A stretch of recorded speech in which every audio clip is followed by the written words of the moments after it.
Toute l'actualité politique et parlementaire, c'est le journal de 19h de Public Sénat. Bonsoir à tous. Voici les titres de ce mardi. Le vote Front National au cœur de la campagne du second tour. Un vote pas répréhensible, dit Nicolas Sarkozy, qui juge Marine Le Pen légitime. François Hollande s'est rendu, lui, dans l'Aisne, où Marine Le Pen est arrivée en deuxième position. La droitisation de la campagne de Nicolas Sarkozy en fait tiquer certains à l'UMP. Gérard Larcher juge inutile de parler de vrai travail. Les réserves de Chantal Joanneau sur Public Sénat jugées stupides par François Fillon aujourd'hui. L'autre clé du scrutin avec le vote Front National, le report des voix centristes alors que les supporters de François Bayrou se divisent. À l'instant, Jean Arthuis se prononce lui pour Nicolas Sarkozy. Les invités du 19h, Jean Peyrelevade qui a appelé à voter François Bayrou au premier tour et qui nous révélera son choix pour le second dans un instant. Et le socialiste Jean-Pierre Mignard qui avant même le premier tour faisait quelques appels du pied au candidat du MoDem. Nous attendons également Hervé Morin, le président du Nouveau Centre, qui lui appelait dès le premier tour à voter pour le président candidat. Et puis également au sommaire, route de campagne, escale aujourd'hui avec Thomas Raguet sur le plateau des 1000 vaches. Il faut comprendre le vote Front National, insiste Nicolas Sarkozy lors d'un déplacement à Longjumeau dans l'Essonne. Il annonce des engagements précis sans négliger les thèmes fétiches aux électeurs centristes comme la lutte contre les déficits. Reportage d'Elisa Bertholomé avec Joachim Robb. Il est venu leur rendre visite chez eux, à Longjumeau. Nicolas Sarkozy à la rencontre de petits commerçants, souvent séduits par le vote Marine Le Pen. Objectif du candidat UMP, rassembler derrière sa candidature. Mais rassembler large, de l'extrême droite au centre. Un grand écart délicat, ou comment séduire les électeurs frontistes sans faire fuir les centristes. Les électeurs du Front National, ils méritent peut-être aussi de temps en temps qu'on les écoute. Eh bien, c'est à nous, surtout, à nous, les élus, les centristes, ceux qui appartiennent à des mouvements dits républicains, eh bien, d'aller comprendre ces Français et d'essayer d'apporter des réponses à leurs préoccupations. Leurs préoccupations, Nicolas Sarkozy y a répondu longuement lors de sa réunion publique. Réduction de l'immigration, droit de vote réservé aux Français, rappel des valeurs chrétiennes et même combat contre l'excision. Autant d'engagements pris pour attirer les électeurs frontistes. Plus question de diaboliser Marine Le Pen. La République a reconnu sa candidature comme légitime dans le cadre des institutions de la République. Je dénie donc le droit de faire la leçon de morale à ceux qui ont porté leur suffrage sur une candidate qui avait le droit de se présenter. Pas de leçon de morale, mais un appel du pied très clair. Nicolas Sarkozy en est convaincu. C'est sur sa droite que se joue la victoire.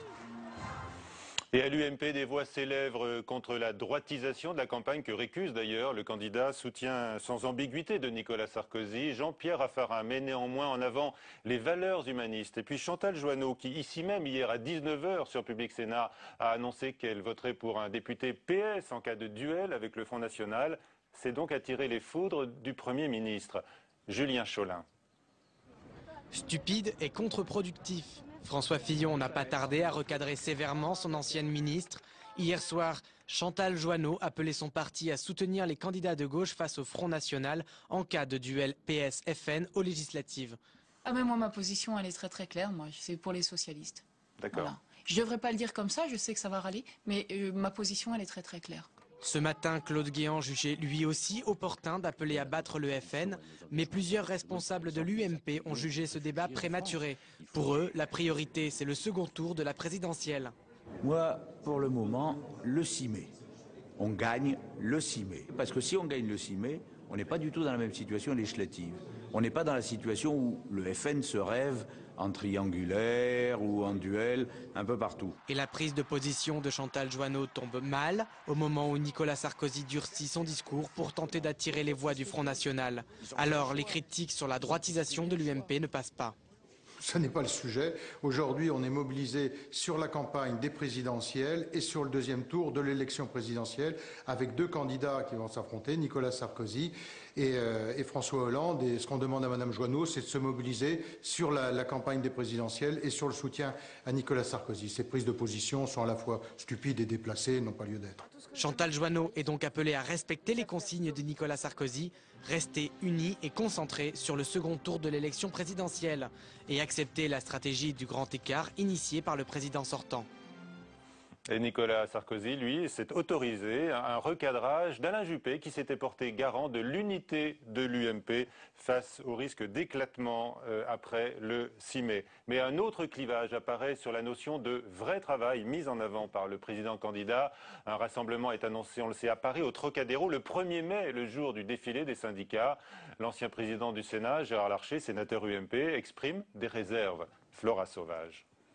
À la sortie de la réunion du groupe UMP ce matin et à quelques jours du 1er mai, la polémique enfle sur le rassemblement autour du vrai travail proposé par Nicolas Sarkozy. À droite, le vrai travail ne fait pas que des émules. Le travail est un sujet majeur. On ne va pas lui mettre un adjectif, c'est comme la laïcité. Mais le patron de l'UMP est venu battre le rappel des troupes au Sénat. Ce ne sera pas le discours de celui qui, comme M. Hollande, va défiler avec les banderoles de la CGT, mais plutôt celui d'un homme d'État responsable, par opposition à l'esprit d'assistanat, qui, il faut bien le dire, anime beaucoup la philosophie socialiste. Pour Jean-Pierre Raffarin, il faut se réapproprier la valeur travail. Personne n'est propriétaire, personne n'a l'exclusivité de la valeur travail. À gauche, on dénonce la stratégie du président candidat qui cherche à opposer vrai travail et assistanat. En 2007, déjà, il nous avait promis la défense de la valeur travail, de travailler plus pour gagner plus. Et je crois que les Français ne vont pas se faire avoir une seconde fois. En organisant un rassemblement le 1er mai autour du vrai travail, Nicolas Sarkozy entend faire concurrence aux manifestations syndicales tout en occupant le terrain face au Front National. Et à propos de ce rassemblement prévu le 1er mai, la CGT dénonce une provocation de Nicolas Sarkozy et appelle à voter contre le président candidat. Nicolas Sarkozy dénonce ce soir la grave erreur de la centrale de Bernard Thibault. Sur les 6 400 000 électeurs qui ont voté Marine Le Pen, une partie vient de la gauche, fait valoir François Hollande. Et d'ailleurs, Ségolène Royal disait la même chose il y a un instant sur notre antenne. Le candidat socialiste s'est rendu donc dans l'Aisne, où Marine Le Pen est arrivée en 2e position, juste derrière lui. À son programme, une visite d'usine à Hirson, qui a perdu beaucoup d'emplois industriels. Et il a aussi tenu un meeting. J'ai entendu le cri de ceux qui se sont portés sur plusieurs candidatures. D'abord les candidatures de gauche. J'ai entendu ce qui a été dit à travers le vote sur Jean-Luc Mélenchon. Également sur d'autres candidatures, y compris le Front National, où il y a une exaspération, frustration, une colère, y compris par rapport à des promesses qui n'ont pas été tenues par le candidat sortant. Donc je dois m'adresser à tous les électeurs pour leur faire comprendre que s'ils veulent le changement, ils le veulent, eh bien c'est autour de ma candidature qu'il convient de le porter. Voilà, François Hollande qui annonce qu'il tiendra un grand meeting à Paris-Bercy. Ce sera dimanche. Dans l'actualité, encore la 3e mise en examen pour l'homme d'affaires franco-libanais Ziad Taguieddine au cœur du volet financier de l'affaire Karachi, cette fois pour blanchiment de fonds liés à des contrats d'armement. Les invités du 19h, donc Hervé Morin, le président du Nouveau Centre, bonsoir. Merci d'être avec nous. Vous appelez à voter Nicolas Sarkozy, mais cela avant même le premier tour, ce n'est pas nouveau. Mais la donne change pour les centristes, notamment ceux du MoDem et ceux qui se sont bien sûr portés sur la candidature de François Bayrou. Avec nous, Jean Peyrelevade, soutien de François Bayrou, qui va nous annoncer son choix pour le second tour dans un instant. À vos côtés, le socialiste Jean-Pierre Mignard, qui donc, avant même le premier tour, je le disais tout à l'heure, avait fait, on l'a lu dans la presse, quelques appels du pied aux candidats du MoDem. Alors 6 400 000 électeurs pour Marine Le Pen, je l'ai rappelé. 3 200 000 quand même pour François Bayrou. Eux aussi sont une clé du second tour. On attend bien sûr les termes de la lettre que François Bayrou va adresser aux finalistes. Et Hervé Morin, est-ce que la situation contraint Nicolas Sarkozy, qui n'a pas de réserve de voix, à faire le grand écart? Non, ce n'est pas une question de grand écart, c'est parler aux Français. C'est, je crois, faire en sorte que ce 2e tour de la campagne présidentielle soit un moment où on parle des grands et des vrais sujets. On l'a pas fait avant le premier tour? Je pense qu'on ne l'a pas assez fait. Il y a eu des tas de débats inutiles, des controverses qui ont alimenté la campagne. Et les vrais sujets et les grands sujets du moment, que ce soit l'emploi, la crise de la dette, le retour de la compétitivité de l'économie française, un système éducatif performant, tout cela, je l'espère, sera au cœur des débats de l'entre-deux tours. Donc, si on s'en tient à ce que vous nous dites là, qui doit être traité durant les 2 tours, sans se préoccuper de savoir si c'est s'adresser aux électeurs du Front National ou aux électeurs de François Bayrou. J'ai eu l'occasion de le dire à François Bayrou la semaine dernière par voie de presse. Je pense que lorsque on a mis au cœur de sa campagne le redressement de l'économie française ou le retour à l'équilibre budgétaire, on est programmatiquement plus proche de Nicolas Sarkozy que de François Hollande qui appelle à des dépenses publiques. Lancé un appel, vous lui avez dit quelle était son évidence selon vous, mais il ne vous a pas écouté. Hein. Jean-Pierre Mignard. Non. Quel discours doit donc entendre aujourd'hui François Bayrou? Celui d'Hervé Morin ou le vôtre? D'abord, que lui dites-vous? Non, mais je pense très honnêtement que François Bayrou n'a pas à entendre de discours, parce que François Bayrou a un bilan, et Nicolas Sarkozy aussi a un bilan. Le bilan de Nicolas Sarkozy, je suis désolé, vous en avez été un des plus terribles contempteurs. J'avais préparé un certain nombre de vos citations sur ce livre terrible, qui est un pamphlet d'une sauvagerie inouïe sur le président de la République. Je n'ai pas voulu le faire par courtoisie, par élégance. Je n'ai pas voulu vous rappeler ce que vous pensiez de lui, c'est accablant. Mais vous avez changé d'opinion, tant mieux. Maintenant, sur François Bayrou. J'ai eu le sentiment, au contraire, d'être entendu, parce que le président de la République lui-même a évoqué un certain nombre de ses erreurs. Alors, alléluia pour le repentir. Très bien, vous êtes sur ce point, très bien, un bon thaumaturge. Maintenant, je veux dire, pour François Bayrou, il a un bilan. Cet homme a été d'une netteté, d'une clarté, dans une opposition quelquefois solitaire au regard de sa famille, courageuse vis-à-vis de Nicolas Sarkozy, qui fait que j'ai envie de dire simplement tout ce courage et toute cette fierté politique, à quoi cela va servir? Et je dis évidemment que François Bayrou et ses amis ont leur place dans une grande coalition démocratique autour de François Hollande. Mais l'offre ne lui est pas faite. Eh bien, pourquoi l'offre? Nul besoin de l'offre de fait. Il faut que les électeurs simplement le traduisent. Il n'y a pas besoin d'offre sur ce point. François Hollande a dit qu'il ne pratiquerait pas l'ouverture. C'est à François Bayrou de se déterminer et d'apprécier en fonction de son bilan et de l'estime d'ailleurs qui l'entoure, d'apprécier effectivement aujourd'hui quel est le bien du pays. Voilà, c'est à lui de le dire. Et alors on résume les étapes. Donc vous voulez que François Bayrou se prononce pour François Hollande et ensuite François Hollande dira venez et on va élargir notre majorité présidentielle. François Hollande a été toujours depuis le début parfaitement clair en disant que quiconque le soutiendrait aurait sa place dans la majorité présidentielle. Et je dois dire que l'estime qui entoure la personnalité de François Bayrou fait qu'en effet, il n'y aurait aucune difficulté pour qu'il ait sa place dans la majorité présidentielle. Question, Jean-Pierre Mignard, vous avez entendu les arguments d'Hervé Morin. Il faut s'adresser avec les arguments les plus importants, ceux qui concernent la situation de crise économique dans laquelle on est, aussi bien aux électeurs centristes qu'aux électeurs du Front National. Il n'y aurait pas de ligne blanche, en quelque sorte. Je dis à je ne sais pas si on doit vous appeler maître ou... à monsieur Mignard, une seule chose, c'est que pour parler d'un sujet qui, pour tout centriste, est central parce qu'il s'agit de l'égalité des chances, qui est la question de l'éducation. Est-ce qu'on peut considérer qu'il suffit de créer 60 000 postes dans la fonction publique pour faire en sorte que le système éducatif marche bien, alors qu'on sait qu'il y a plus de 20% d'enfants qui sont en grande difficulté scolaire en arrivant en 6e. Et donc on voit bien que ce n'est pas simplement de faire plaisir à un corps dont on sait qu'il est plutôt à gauche, mais au contraire de transformer en profondeur le système éducatif français. C'est un point. Et je dis à François Bayrou, on a plus de propositions à faire sur ce sujet que le PS n'en fait, où on est plutôt dans le conservatisme et l'immobilisme. Un nombre d'écoles fermées tout à fait impressionnant, c'est en effet le bilan. Alors, et en ce qui concerne le projet de François Hollande, il ne se résume pas, vous le savez bien, aux 60 000 enseignants sur les 5 ans. Alors, Jean-Pierre Levade est avec nous, bonsoir. Donc, vous avez apporté votre appui à François Bayrou au premier tour en jugeant qu'il était le seul à défendre un programme crédible. Quel est votre choix pour le second ? Je le pense toujours. Je suis d'ailleurs tout à fait étonné, ravi, amusé par ce dialogue un peu surréaliste. François Bayrou va poser des questions demain aux deux candidats. J'observe à travers ce que dit Hervé Morin que Nicolas Sarkozy va s'empresser de faire des réponses positives aux questions que nous allons poser, parce que j'entends dire que des thèmes que nous n'avons pas réussi à mettre au premier plan de la campagne jusqu'au premier tour, maintenant sont au centre des préoccupations de M. Sarkozy. La compétitivité, la dette, c'est formidable. Enfin, on va parler des choses sérieuses.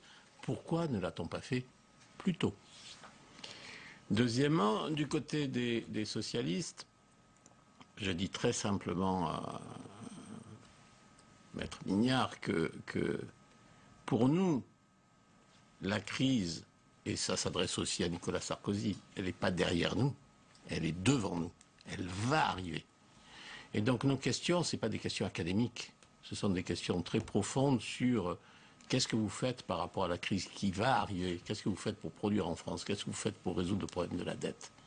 Donc François Hollande, il est dans la ligne droite, hein. Il passe devant les tribunes au volant de sa F1, le peuple se lève et acclame, il va gagner. Pour moi, l'élection est faite. Mais au bout de la ligne droite, il a un virage à prendre très serré. Et ce n'est pas un virage à gauche. Ce n'est pas un virage Mélenchon.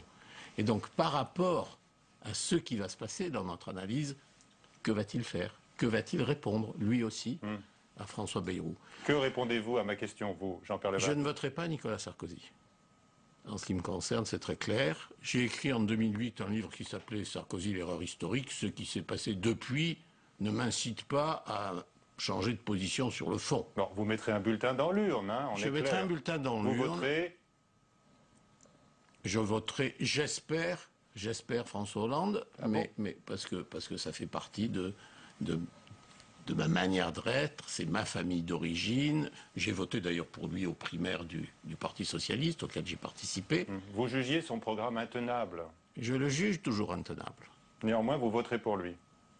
J'attends les réponses à la lettre dont je viens de parler, en espérant que ces réponses montreront qu'il a conscience de la situation difficile. D'une certaine manière, vous laissez un espoir à nos deux invités ici ce soir, parce que vous attendez non, encore pour trancher définitivement. En ce qui me concerne, mais vraiment, Sarkozy s'est exclu. Ça n'est qu'un vote personnel. Ça n'est qu'un vote personnel. Ça n'est qu'un vote personnel. Sarkozy s'est exclu. Sarkozy s'est exclu. J'allais dire une chose, ça ne se veut pas heurtant du tout, c'est que les électeurs, ils votent ce qu'ils ont envie de voter.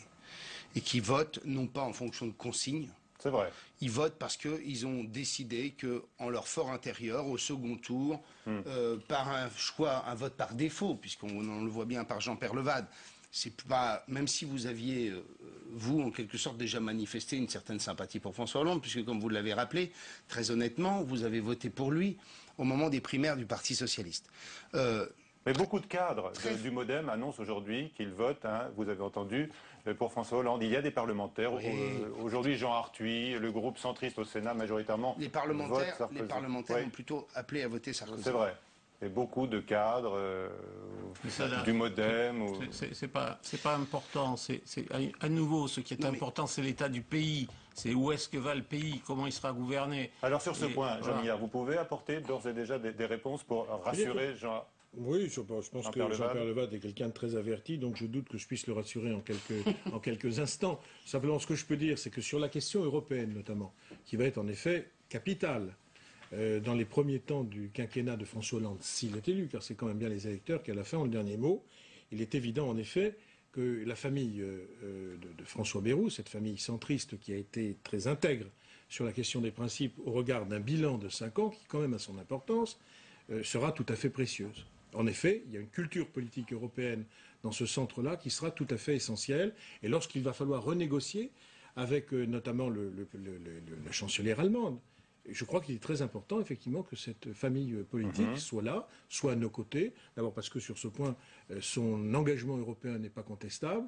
Et je crois que ce serait en effet un atout pour la France. Et pour aider le président de la République. Tout de suite, vous avez mis le doigt sur les grands enjeux économiques. Effectivement, nous sommes toujours en crise et on va se réveiller toujours avec le visage fouetté par un vent mauvais au 7 mai, avec les difficultés en Europe que l'on connaît. Mais vous avez vu ce débat sur la droitisation de la campagne de Nicolas Sarkozy. Certains, à l'UMP, critiquent certaines prises de position, peut-être qu'ils vont trop loin. On a entendu par exemple Chantal Joanneau parler d'une droitisation. Tout à l'heure sur notre antenne, l'ancien président du Sénat, Gérard Larcher, dit ne pas comprendre que l'on cherche à valoriser le vrai travail.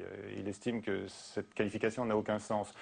Vous n'avez, aucune réserve, aucune crainte? Je dis que, en tant que centriste, je n'ai jamais eu à mettre mon mouchoir sur le nez durant cette campagne présidentielle. Je prends un exemple concret, et d'ailleurs François Bayrou disait la même chose, ou deux exemples, qui sont qualifiés comme étant facteurs de droitisation ou éléments caractérisant la droitisation de cette campagne.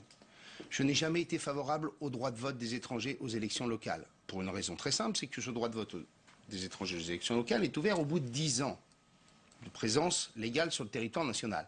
Et que je dis que si on est attaché à l'exercice plein et entier de sa présence sur le territoire national, il y a un système très simple qui est la naturalisation, et que cette naturalisation, il faut la faire dans des conditions dignes, ce qui n'est pas le cas aujourd'hui pour ceux qui le veulent.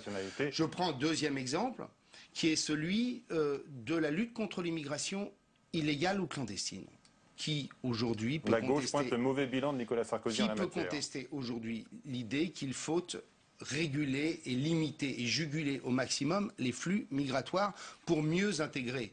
Donc il n'y a pas en tant que tel de droitisation. Quant au travail, j'ai été celui qui a défendu durant le début de ma campagne électorale l'idée qu'il fallait faire appel à l'effort des Français, que la période serait en effet difficile, et je préconisais pour cela de passer à la semaine de 37 heures. Oui. Et donc, je dis que sur ces sujets-là... Vous n'avez pas été suivi, à ma connaissance. Non, mais peu importe. Ça importe. Si, c'est pas vous qui gouverniez la France. Hein. C'est Nicolas Sarkozy. Je dis que durant cette campagne électorale, j'ai proposé cela.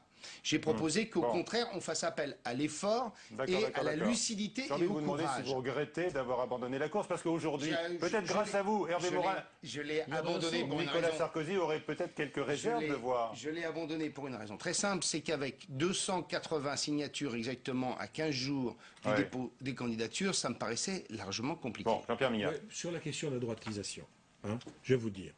Lorsque, par exemple, le président de la République, le candidat Sarkozy, propose un rassemblement le 1er mai du vrai travail. Donc il y aurait d'un côté le vrai travail, il y aurait le faux travail. On voit bien qu'il s'agit d'une réunion pour faire pièce aux manifestations organisées par le monde syndical et notamment par les deux principales.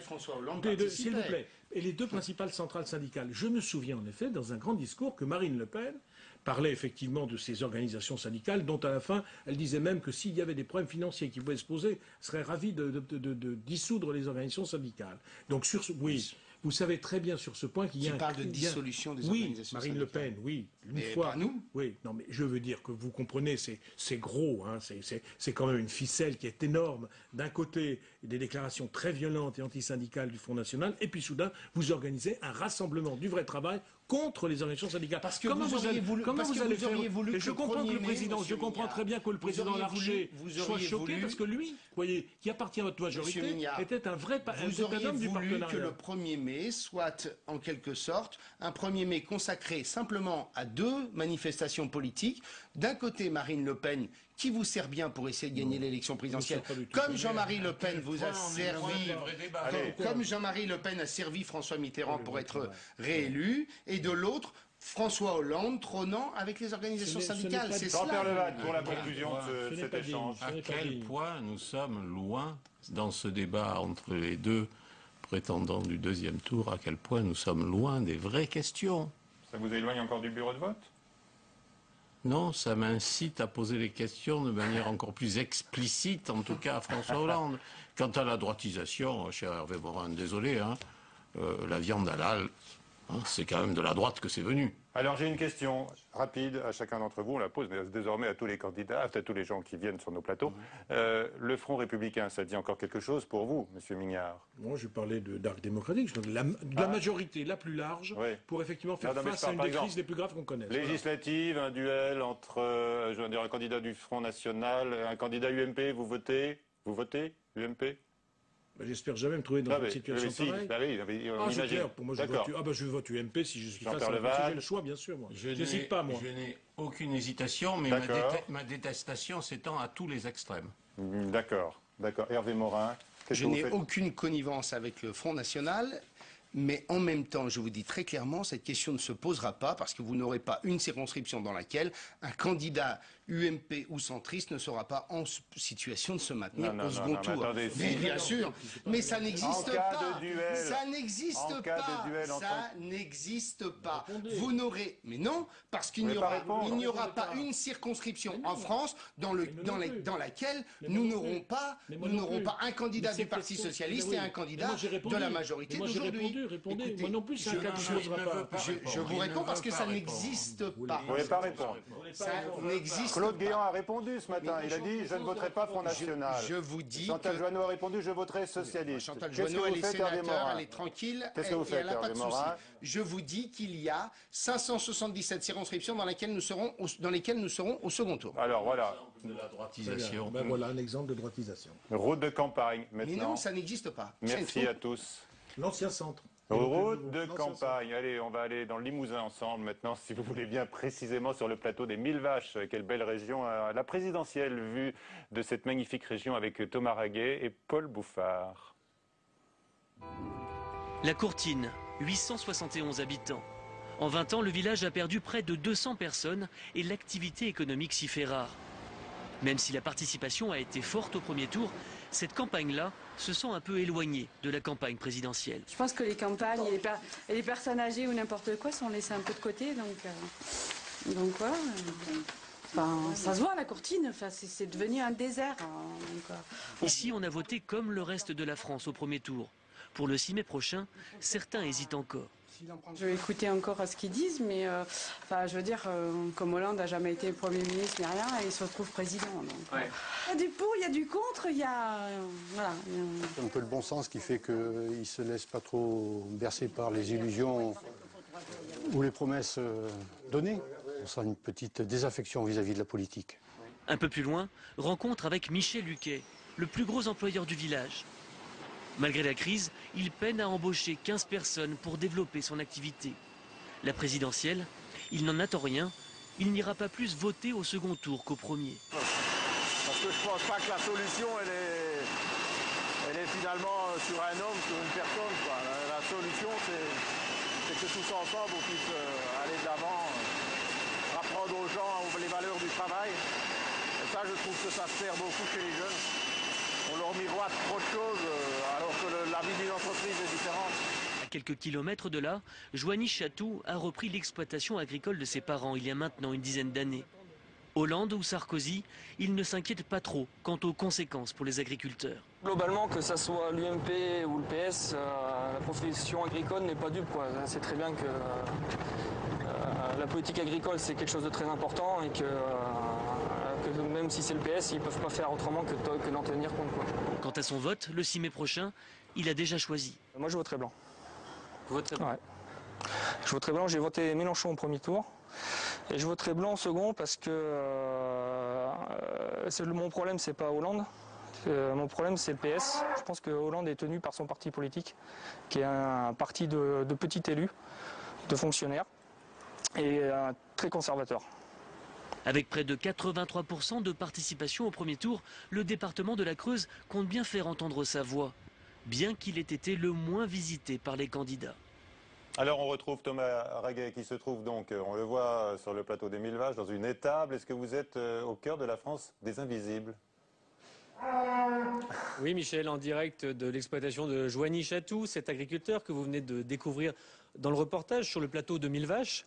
Alors, nous sommes en Creuse. Les habitants de la Creuse, ce département le moins peuplé de France, après celui de la Lozère, ont néanmoins envie de faire entendre leur voix. D'ailleurs, ils ont été très nombreux à venir voter, bien plus que la moyenne nationale. Alors, vous l'avez vu dans le reportage, ce qui les préoccupe, c'est de lutter contre la désertification de ce territoire et d'y maintenir une activité économique, voire même une activité tout court. À la Courtine, par exemple, une classe de maternelle sur les 2 actuelles va fermé dès la rentrée de septembre et cela inquiète beaucoup les habitants qui ont peur que cela rebute certaines personnes à venir s'installer ou tout simplement que cela provoque des départs.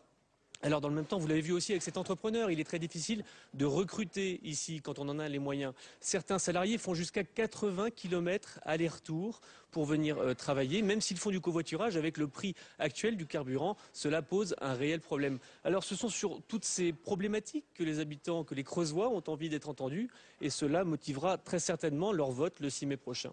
Merci beaucoup Thomas Raguet. La question du nouvelobs.com, le 1er mai doit-il être réservé aux syndicats? La question vous a été posée aujourd'hui. Vous avez répondu oui à 53% et non à 45%. À 22h, Sonia Mabrouk à suivre sur la chaîne parlementaire Assemblée nationale un documentaire sur les derniers jours de l'URSS. Bonsoir à tous et à demain à 19h sur cette antenne.